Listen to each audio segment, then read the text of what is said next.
Hi, in this video, I will show you how to download Gamma AI presentation in a PDF or a PPT. So what you'll have to do is just go to Gamma AI, make sure that you're logged in into your account, and go to the presentation that you just created. As an example, I created here a presentation about AI future and stuff like that. So how can I download it or export it in a PDF or PPT? All I need to do, just go to the top right corner. As you can see, on the left of your icon, there is a three dots right here. If you go and click on that, you should find yourself with this page or with this menu.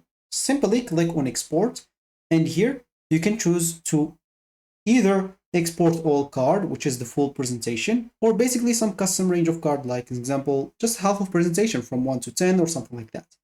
So for me, I'm going with all cards, and here you have a lot of options. So you have export to PDF, PowerPoint, which is PPT or PPT, Google Slides, or even as PNGs if you want to.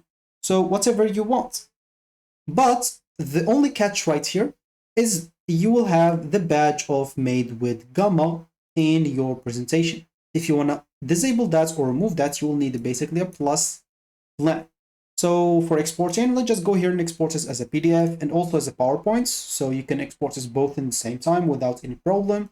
And once it's finished loading here, you can click here to download it, as you can see. So you can download as PDF, also as a PPT or PPT. And here we are. We have it on both options. So as a PDF, it is right here. And as a PPT, as you can see, it will open as a presentation in PowerPoint right here without any problems. So that should be it for me in this video. Thank you for watching and goodbye.